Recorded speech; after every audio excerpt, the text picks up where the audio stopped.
Welcome to Onnonna Ruchi, co-powered by Sundips and 916 Coco brand coconut oil, dairy partner Paishi and our education partner Moonar Catering College.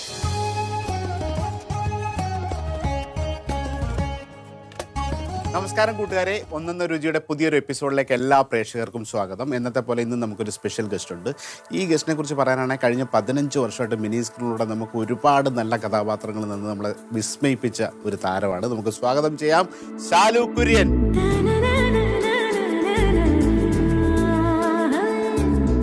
സന്തോഷം നമ്മുടെ ഒന്നൊന്ന രുചിയിലേക്ക് വന്നതും പ്രേക്ഷകർക്കായിട്ട് കുറേ നിങ്ങളുടെ കഥകളൊക്കെ പറയണം, ഒരു ഡിഷ് ചെയ്യണം എന്നുള്ള കാര്യങ്ങളൊക്കെ അറിയാലോ. അപ്പോൾ ആദ്യം തന്നെ നമ്മുടെ പ്രേക്ഷകർക്കായിട്ട് എന്ത് ഡിഷാണ് ഉണ്ടാക്കുക? ഇന്ന് ഞാൻ വീട്ടിലുണ്ടാക്കുന്ന കപ്പ വേവിച്ചതും ചിക്കൻ കറിയും.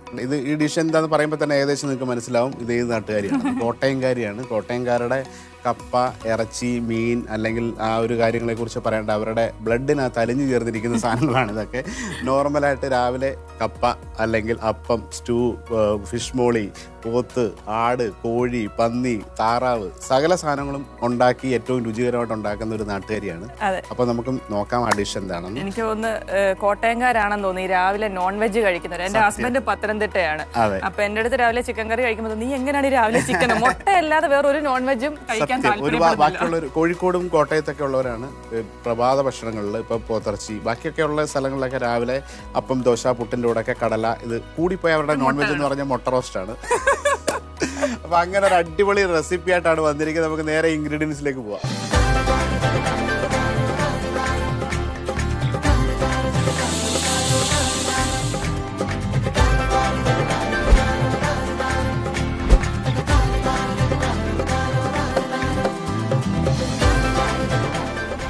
ഷാലുവിൻ്റെ ചിക്കനും കപ്പയും എന്നുള്ള ഡിഷാണ്. കോട്ടയംകാരാകുമ്പോൾ പിന്നെ അതിനെക്കുറിച്ച് കൂടുതൽ നമ്മൾ എക്സ്പ്ലെയിൻ ചെയ്യേണ്ട കാര്യമില്ല. അതിൻ്റെ ഇൻഗ്രീഡിയൻസ് എല്ലാം എത്തിയിട്ടുണ്ട്. കുറേ സാധനങ്ങളുണ്ട്.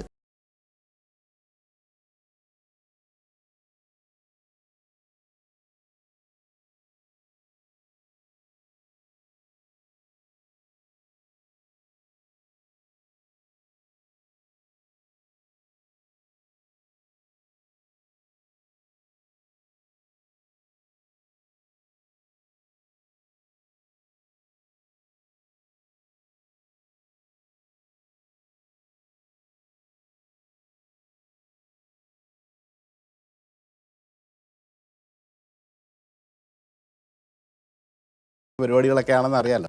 അപ്പൊ അതിന്റെ ഒരു നമ്മൾ റീക്രിയേഷൻ ആണ് ഇവിടെ ചെയ്യാൻ പോകുന്നത്. ശരി, ആദ്യം കപ്പ ബോയിൽ ചെയ്യണോ? ആദ്യം കപ്പ ബോയിൽ ചെയ്യണം. ഓക്കെ. അപ്പോ കപ്പ ഇട്ട് ഇതിനകത്തോട്ട് കുറച്ച് വെള്ളം ഒഴിച്ചു. യെസ്, വെള്ളം കൂടിപ്പോയാലും കുഴപ്പമില്ല, എന്തായാലും ഊറ്റാനുള്ളതാണ്. ഇതിട്ടിട്ട് ഒരു 2 വിസിൽ. 2 വിസിൽ. വേറെ ഉപ്പോ മഞ്ഞപ്പൊടി എല്ലാം വേണം? ഒന്നും വേണ്ട, അതൊക്കെ അവസാനം ചേർക്കുന്നേ ഉള്ളൂ. യെസ്.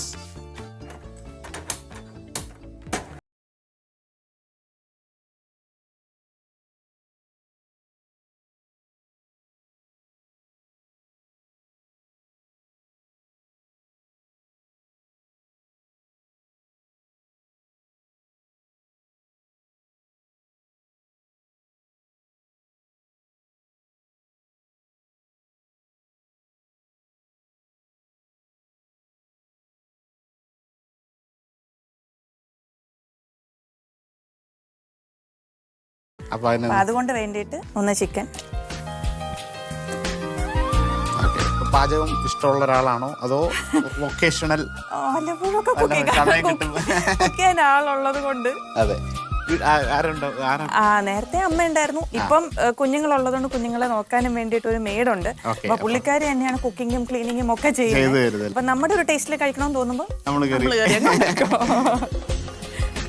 കോട്ടയത്ത് അറിയാലോ, കുറെ നോൺ വെജ് ഏറ്റവും ഇഷ്ടപ്പെടുന്നതാണ്. നോൺ വെജ്, മത്സ്യം, മാംസം എല്ലാം കഴിക്കുന്നത്. ഷാലുവിന്റെ ഏറ്റവും ഫേവറേറ്റ് കോട്ടയത്തെ ഒരു ഫുഡ്? എനിക്കെല്ലാം നോൺ വെജും ഇഷ്ടമാണ്. അത് ഇന്നൊന്നും പറയാൻ പറ്റത്തില്ല, എന്നാലും എടുത്ത് പറഞ്ഞാൽ എനിക്ക് ബീഫ് ഇഷ്ടമാണ്. ബീഫ് ഇഷ്ടമാണ്. അതിന്റെ ഏത് ഡിഷാണ് ബീഫിന്റെ? വീട്ടിൽ മിക്കവാറും ഒന്നേ ഉണ്ടാക്കുക, കാരണം നമുക്ക് അങ്ങനെ സ്പെഷ്യലായിട്ട് എല്ലാ പ്രാവശ്യവും പല ഫുഡ് അല്ല പല ഡിഷസ് ഉണ്ടാക്കാറില്ല. ഇപ്പൊ ചിക്കൻ ആണ് ചിക്കൻ കറി, അല്ല ചിക്കൻ റോസ്റ്റ്, ചിക്കൻ ഫ്രൈ, അങ്ങനെ ഒന്നുമില്ല, ഒറ്റ ഒരു കറിയേ ഉള്ളൂ. ഒരു സെറ്റ് ഓഫ് റെസിപ്പിയിലൊക്കെ ഉണ്ടാകും, എല്ലാവർക്കും ഇഷ്ടമാണ്. അതെ. പിന്നെ ബീഫ് ആണെങ്കിൽ നന്നായിട്ട് വെള്ളം പോലെ ഇരിക്കുന്നതല്ല, നല്ലൊരു റോസ്റ്റ് പരുവത്തിലുള്ള അങ്ങനത്തെ ഒരു പെരണ്ട പരുവം. കോട്ടയത്ത് എവിടെയാണ്? കോട്ടയത്ത് പാമ്പാടി. പാമ്പാടി എന്നൊക്കെ പറഞ്ഞാൽ നമുക്ക് ആദ്യം ഓർമ്മ വരുന്ന പാമ്പാടി രാജൻ എന്ന് പറഞ്ഞ ഒരു ആനയെ നിങ്ങൾ മലയാളികൾ അറിയാത്തവരാരും ഉണ്ടാവില്ല. ആണോ? അപ്പൊ പാമ്പാടി രാജനെയൊക്കെ നേരിട്ടേ കണ്ടിട്ടുണ്ടോ? ഒരു പ്രാവശ്യം 2 പ്രാവശ്യം എന്തോ കണ്ടിട്ടുണ്ട്. നാട്ടുകാരായിരുന്നല്ല, പാമ്പാടി രാജനെ ബാക്കിയുള്ള കേരളം മുഴുവനുള്ളവർക്കറിയാം. ഇവർ 2 തവണ തൊട്ടടുത്ത വീട്ടുകാരാണ് 2 തവണ രാജനെ കണ്ടിട്ടുള്ളൂ. കാരണം ഞങ്ങൾ ആ വഴി പോകുമ്പോഴൊന്നും ഭയങ്കര ബിസിയാ. അപ്പൊ നമുക്കിനി ചോദിക്കാനുള്ളത്, ശാലു ഈ മേഖലയിലേക്ക് എങ്ങനെ എത്തപ്പെട്ടു? അതെങ്ങനെ പണ്ട് ചെറുപ്പം മുതലേ ഭയങ്കര ആഗ്രഹം ഉണ്ടായിരുന്ന ഒരാളാണോ അതോ ഒരു? അങ്ങനെയല്ല, ഞാൻ ഈ നിമിത്തങ്ങളിൽ വിശ്വസിക്കുന്ന ഒരാളാണ്. അപ്പം എല്ലാം എനിക്ക് അങ്ങനെ വന്ന് ചേർന്നാണെന്ന് വേണമെങ്കിൽ പറയാം. ഞാൻ ഒരു 7th സ്റ്റാൻഡേർഡിൽ പഠിക്കുമ്പോഴാണ് ഞാൻ എൻ്റെ അമ്മ പഠിപ്പിക്കുന്ന സ്കൂളിലേക്ക് ഞാൻ മാറുന്നത്. അപ്പോൾ അവിടെ ചെന്നപ്പോഴത്തേക്കും ഈ യൂത്ത് ഫെസ്റ്റിവലിനൊക്കെ പിള്ളേർ ചെയ്യുന്നതെന്ന് വെച്ച് കഴിഞ്ഞാൽ ഏതെങ്കിലും ഒരു പാട്ടിടുക, ആ പാട്ടിന് അനുസരിച്ച് ഒരു ഡാൻസ് ചെയ്യുക എന്നുള്ളതേ ഉള്ളൂ. അപ്പം പ്രോപ്പറായിട്ടുള്ള ഒരു രീതിയിലല്ല അവിടെ നടക്കുന്നത്. അപ്പം എനിക്ക് തോന്നി പിള്ളേരുടെ മുമ്പിൽ നാളാവാം എന്നും പറഞ്ഞുകൊണ്ട് ഞാനൊരു ഡാൻസ് മാഷിനെ എനിക്ക് വേണം എന്ന് പറഞ്ഞിട്ട് അങ്ങനെ വീട്ടിൽ പറഞ്ഞ്, എനിക്കൊന്നും അറിയത്തില്ല ഡാൻസ്. അങ്ങനെ ഞാൻ ക്ലാസിക്കൽ ഡാൻസ് പഠിച്ചു. അങ്ങനെയാണ് എൻ്റെ കലയുടെ തുടക്കം എന്ന് പറയുന്നത്. പിന്നെ ഒരു 10th സ്റ്റാൻഡേർഡ് ഒക്കെ ആയപ്പോഴത്തേക്കും ഈ പറഞ്ഞ കണക്ക് പെട്ടെന്നൊരു തോന്നലായിരുന്നു, എന്തായാലും ഡാൻസ് ചെയ്യുന്നവരൊക്കെ ഈ അഭിനയ മേഖലയിലേക്ക് വരുന്നു എന്നൊരു കേട്ടുകേൾവിയാണ്. എന്താ പിന്നെ എനിക്ക് അഭിനയിച്ചാൽ എന്തായാലും ഡാൻസ് ചെയ്യുന്നുണ്ട്, അതിനകത്ത് അഭിനയമാണുള്ളത്. അപ്പൊ എന്താ എന്ന് വിചാരിച്ചു. ശരി, എന്നാ അത് ഞാൻ വീട്ടിൽ പറഞ്ഞു. പിന്നെ എൻ്റെ പാരൻസ് എന്ന് പറഞ്ഞാൽ എന്താഗ്രഹത്തിനും നല്ല കട്ടയ്ക്ക് കൂടെ നിൽക്കുന്നതാണ്. അപ്പം ഇങ്ങനെ അവരുടെ അടുത്ത് പറഞ്ഞു. അപ്പോൾ അതെൻ്റെ ഡാൻസ് മാഷിനോട് പറഞ്ഞു. അപ്പോൾ അതിലൊരു ഡയറക്ടറിൻ്റെ അടുക്ക്, സൈമൺ പാറക്കൽ എന്ന് പറഞ്ഞിട്ടൊരു ഡയറക്ടറിൻ്റെ അടുക്ക് ഡോക്യുമെൻ്ററി ചെയ്യാൻ വേണ്ടിയിട്ട് ചെന്നു. അപ്പോൾ അതൊരു അച്ഛൻ്റെ ഡോക്യുമെൻ്ററി ആയിരുന്നു. അച്ഛൻ്റെ കഥയായിരുന്നു ഡോക്യുമെൻ്ററി ആയിട്ടുണ്ടായിരുന്നത്. അപ്പോൾ ആ അച്ഛൻ്റെ ചെറുപ്പത്തിലെ അച്ഛൻ്റെ ഫ്രണ്ടായിട്ടുള്ള ഒരു ക്യാരക്ടറാണ് ഞാൻ ചെയ്തത്. അങ്ങനെയാണ് തുടക്കം, ഏറ്റവും ആദ്യം ക്യാമറയ്ക്ക് ഫ്രണ്ട് വരുന്നത്. പിന്നെ സ്വാഭാവികമായിട്ടും അവിടെ നിന്ന് നമുക്ക് കോണ്ടാക്ട്സ് കിട്ടുമല്ലോ. അങ്ങനെ ഈ മേഖലയിലേക്ക് വന്നു. ഷെഫ്, നമുക്കിതിനകത്ത്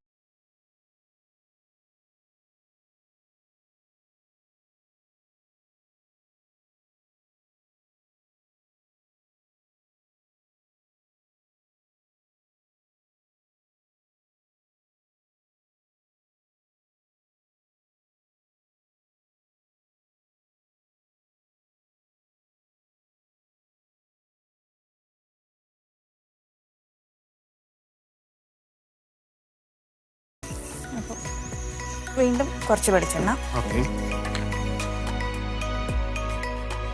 അങ്ങനെ എണ്ണ ഒഴിച്ചു. ഇനി അടുത്ത എണ്ണ ചൂടായി. പിന്നെ ഇതിനകത്തോട്ട് ഇനി സവാള സവാള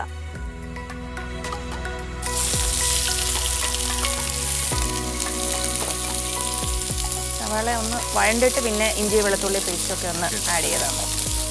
ഫാമിലിയിലുള്ളവർക്കൊക്കെ ഭക്ഷണമൊക്കെ ഉണ്ടാക്കി കൊടുക്കാൻ സമയം കിട്ടുമ്പോൾ ഒക്കെ ചെയ്യൂ.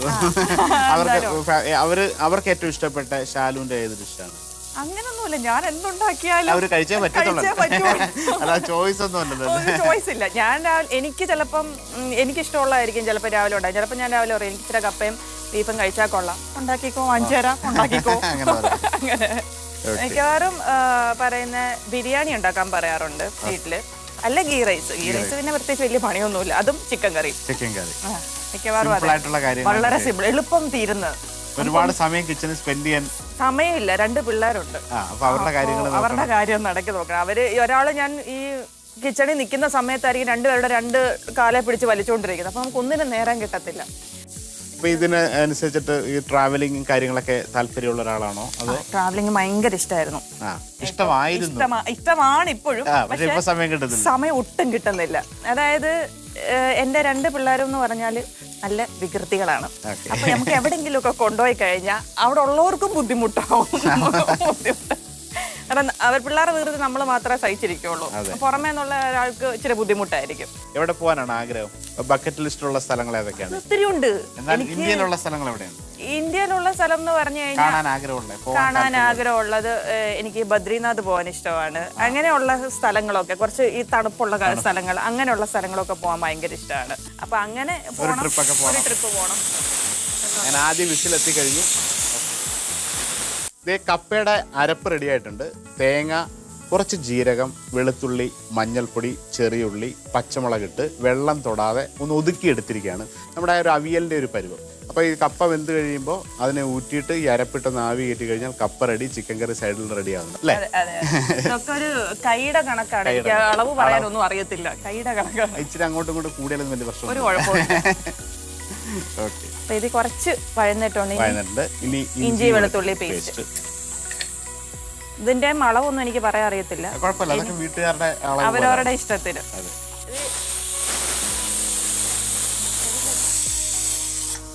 അത് മതിയായിരിക്കും, പിന്നെ വേണമെങ്കിൽ നമുക്ക് നോക്കാം എന്തിട്ടുണ്ട്. അത് ഏതാണ്ട് ഒരു പരുവത്തിലായി. നമുക്കിനി ഇതിനകത്തോട്ട് തക്കാളി ഇടാം.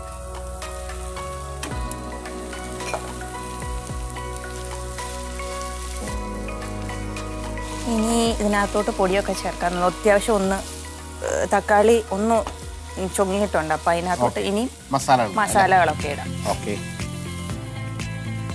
ആദ്യം കുറച്ച് ഉപ്പിടാം. ആദ്യം കുറച്ച് സവാള വഴറ്റാൻ വേണ്ടി ഇച്ചിരി ഇട്ടുള്ളൂ.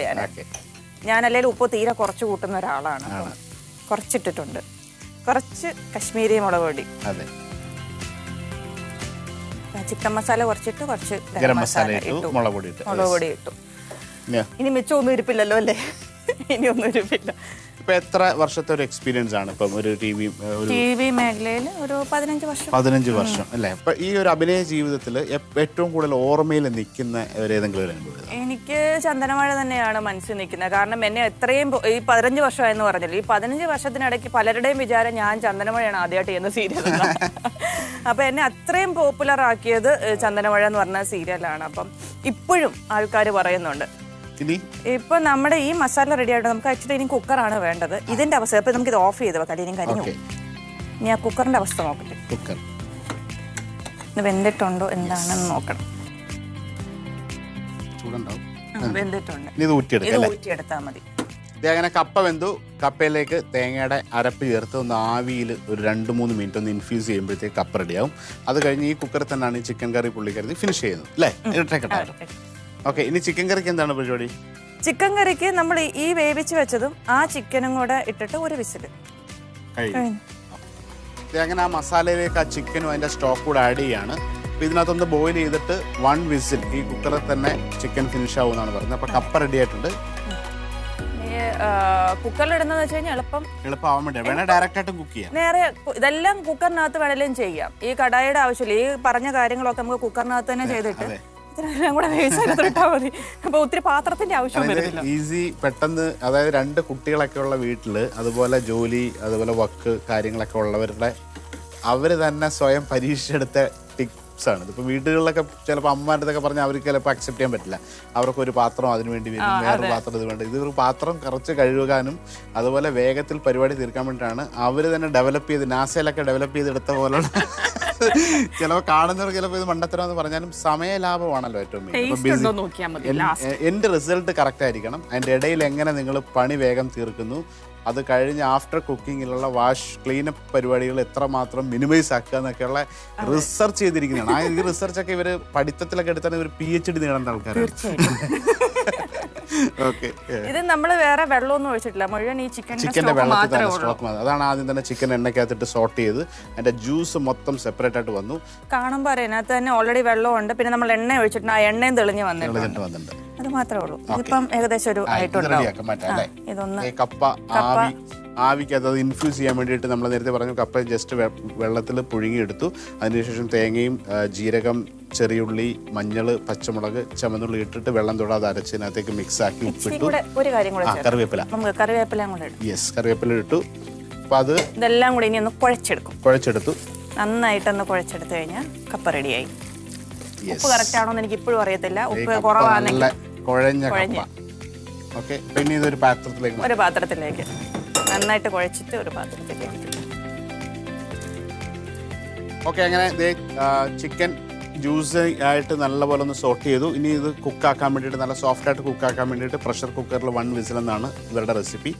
വേണമെങ്കിൽ നിങ്ങൾക്ക് ഡയറക്റ്റായിട്ടും ചെയ്താൽ തന്നെ കുക്കറാവും. നമ്മളിത് കറക്റ്റ് ഇതിലേക്ക് മാറ്റുന്നു. വെള്ളമൊന്നുമില്ല, ഇതിൻ്റെ ജ്യൂസിലാണ് ഇത് കംപ്ലീറ്റ് ആയിരിക്കുന്നത്. ഒരു വിസിൽ വന്നു കഴിഞ്ഞിട്ട് നമുക്ക് നോക്കാം ചിക്കൻ വെന്തോന്ന്. ചിക്കനൊക്കെ വേവുമായിരിക്കും, കാരണം ഇത്ര നേരം ആയതുകൊണ്ട് എന്തായാലും വെന്തിട്ടുണ്ടാവും.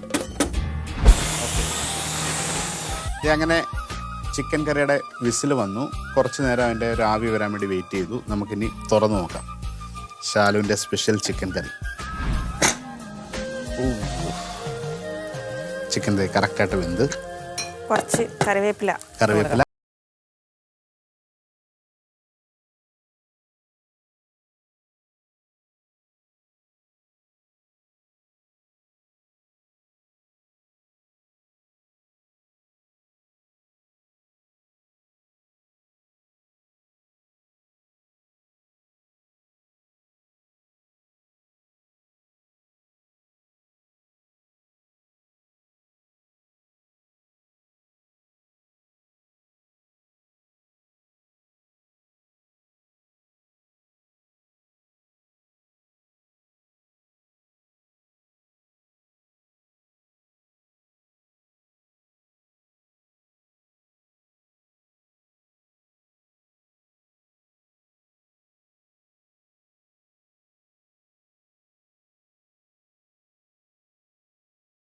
അപ്പോൾ എല്ലാവരോടും പറഞ്ഞ് നമ്മൾ ടേസ്റ്റ് ചെയ്യാം.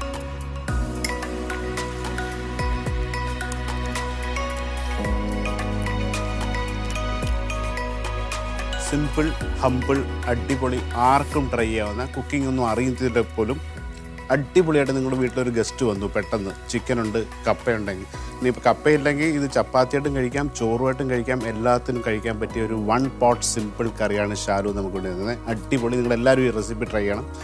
Thank you so much. എന്തായാലും ഇത്രയും നല്ലൊരു ഡിഷ് ഉണ്ടാക്കി തന്നതിന്. വെറും കൈയോടെ വിടുന്നില്ല, നമുക്കൊരു ഗിഫ്റ്റ് ഉണ്ട്. Okay, thank you. ആദ്യം തന്നെ സൺഡിപ്സിൻ്റെ ഒരു ഗിഫ്റ്റ്. Thank you. 916 കൊക്കോ ബ്രാൻഡിൻ്റെ ശുദ്ധമായ ഒരു വെളിച്ചെണ്ണ. പഴശ്ശിയുടെ ഒരു ഗിഫ്റ്റ് ഹാമ്പർ. ഓക്കെ, അപ്പം ഒരിക്കൽ കൂടി ശാലുവിൻ്റെ ആഗ്രഹപ്രകാരം എല്ലാ നന്മകളും നേരുന്നു. Thank you so much. നമസ്കാരം. ഇന്നൊരു സിമ്പിൾ ആയിട്ടുള്ള ഒരു അയലക്കറിയാണ്. അയല മസാലയിട്ട് ഗ്രില്ല് ചെയ്ത് അതിനോടൊപ്പം വെണ്ടയ്ക്കയും കൂടെ ചേർത്ത ഒരു മുളക് കറിയാണ്. അപ്പോൾ അത് എളുപ്പത്തിനകത്ത് ആദ്യം ഉണ്ടാക്കാനായിട്ട് ആദ്യം മീൻ നമ്മൾ മറിനേറ്റ് ചെയ്ത് വെക്കുന്നു. അയല വെട്ടി കഴുകി വൃത്തിയാക്കി വരഞ്ഞിട്ട് കുറച്ച് മുളക് പൊടി, മഞ്ഞൾപ്പൊടി, ലേശം കുരുമുളക് പൊടി, ആവശ്യമുള്ള ഉപ്പും എണ്ണയും ചേർത്തൊന്നൊരു കുഴമ്പ് പരുവത്തിലാക്കി മീനകത്ത് മറിനേറ്റ് ചെയ്തൊരു 10 മിനിറ്റ് വെക്കുക. അതിനുശേഷം ഈ ഫിഷ് ഗ്രില്ല് ചെയ്യും, എന്നിട്ടാണ് കറി ഉണ്ടാക്കുക. അപ്പോൾ കറി വെക്കാനായിട്ട് ആദ്യം തന്നെ നമ്മൾ ഒരു പാൻ ചൂടാക്കി വെളിച്ചെണ്ണ ഒഴിക്കണം. അതുപോലെ ഫിഷ് ഗ്രില്ല് ചെയ്യാൻ നമ്മളൊരു പാനിൽ ലേശം എണ്ണ ഒഴിക്കുകയാണ്. എണ്ണ ചൂടാകുമ്പം ഇതിനകത്ത് നമ്മൾ ഉലുവയിട്ടാണ് താളിക്കുക. ഇഞ്ചി, വെളുത്തുള്ളി, കുറച്ച് ചെറിയ ഉള്ളിയിട്ട് പച്ചമുളകും കറിവേപ്പിലയുടെ വഴറ്റിയിട്ട് മുളക് പൊടിയും മഞ്ഞൾപ്പൊടിയും മാത്രമാണ്, വാളംപുളിയിട്ട് തക്കാളിയുടെ പേസ്റ്റ് ചേർത്തൊരു ഗ്രേവി ഉണ്ടാക്കിയിട്ട് ഫിഷ് ഗ്രില്ല് ചെയ്യുന്നു. അതിനോടൊപ്പം വെണ്ടയ്ക്കയും കൂടെ ഗ്രില്ല് ചെയ്താണ് ഈ കറിയിലേക്ക് ചേർക്കുക. അപ്പോൾ എണ്ണ ചൂടായിട്ടുണ്ട്. ആദ്യം തന്നെ ലേശം ഉലുവ നമ്മൾ ഒരു ചെറിയ ചുമന്ന നിറമാവുന്നവരെ അത് മൂപ്പിച്ചെടുക്കണം. ഒരുപാട് കരിയാൻ പാടില്ല. ചെറുതായിട്ട് അരിഞ്ഞ വെളുത്തുള്ളി, കുറച്ച് ഇഞ്ചി, നന്നായിട്ടൊന്ന് വഴറ്റുന്നു. കുറച്ച് ചെറിയ ഉള്ളിയാണ്, സ്ലൈസ് ചെയ്ത ചെറിയ ഉള്ളി. അത് ആവശ്യം പോലെ നിങ്ങൾക്ക് ടേസ്റ്റ് അനുസരിച്ച് എത്ര വേണമെങ്കിലും ചേർക്കാം. അതോടൊപ്പം തന്നെ നമ്മുടെ പാൻ ചൂടായി. നമുക്ക് ഫിഷ് ഗ്രില്ല് ചെയ്യാനായിട്ട് മസാല നേരത്തെ പറഞ്ഞ പോലെ സിമ്പിളായിട്ട് മറിനേറ്റ് ചെയ്ത മുളക് പൊടി, മഞ്ഞൾപ്പൊടി, കുരുമുളക് പൊടി, ഉപ്പ്, എണ്ണ ജസ്റ്റ് പാനിലേക്ക് വയ്ക്കുകയാണ്. ലേശം കറിവേപ്പിലയും കൂടെ ആ ഫിഷിനകത്ത് ഇട്ട് കൊടുക്കുന്നു. കറിക്ക് ആവശ്യമുള്ള പച്ചമുളക്, മുളക് പൊടിയാണ്. ഇത് നല്ല എരിവിൻ്റെ നിങ്ങളുടെ അളവിനനുസരിച്ച് കാശ്മീരി മുളക് പൊടി ചേർക്കാം. ഞാൻ 2 സ്പൂൺ മുളക്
അതേ മസാലയിൽ ഇടുകയാണ്. ചാറ് നന്നായിട്ട് തിളച്ചു. ഫിഷും അതേപോലെ ഗ്രില്ലായിട്ടുണ്ട്. നമ്മൾ ഈ ഗ്രില്ല് ചെയ്ത ഫിഷിനെ ഓരോന്നായിട്ട് ഈ കറിയിലേക്ക് ഇട്ട് കൊടുക്കുകയാണ്. അതേ എണ്ണയിൽ നമ്മൾ ഈ മറിനേറ്റ് ചെയ്ത വെണ്ടയ്ക്കയും കൂടെ ഗ്രില്ല് ചെയ്യുന്നു.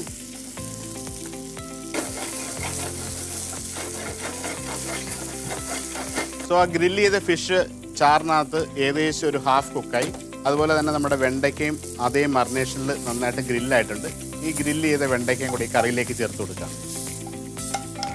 ട്രിവാൻഡ്രത്തൊക്കെ ഫിഷ് കറിയിൽ മുരിങ്ങയ്ക്കൊക്കെ ഇട്ടാണ് വെക്കുക. അപ്പോൾ ഇത് വെണ്ടയ്ക്കൊക്കെ വെജിറ്റബിളൊക്കെ ഇഷ്ടപ്പെടുന്നവർക്ക്, പ്രത്യേകിച്ച് വെസ്റ്റ് ബംഗാളിലേക്കുള്ള ഫിഷ് കറിയിലാണ് വെണ്ടയ്ക്ക, പൊട്ടറ്റോ, കോളിഫ്ലവർ ഒക്കെ ചേർത്തിട്ട് ഇതുപോലെ ഗ്രില്ല് ചെയ്ത ഫിഷ് അവരതിൻ്റെ മറിനേഷൻ അല്ലെങ്കിൽ അതിൻ്റെ ഒരു തടുക്കയൊക്കെ അടിക്കുമ്പോൾ കുറച്ചുകൂടെ ഫ്ലേവർ വ്യത്യാസമാണ്. അപ്പോൾ ഒരുപാട് പച്ചക്കറികളും ചേർത്തിട്ട് ഫിഷ് കറി കഴിക്കുന്ന ഒരുപാട് ആൾക്കാരുണ്ട്. കേരളത്തിൽ പൊതുവെ മീൻ കറി ആകുമ്പോൾ അതിനകത്ത് വെജിറ്റബിൾ കൂടുതൽ താല്പര്യം ഉണ്ടാവില്ല.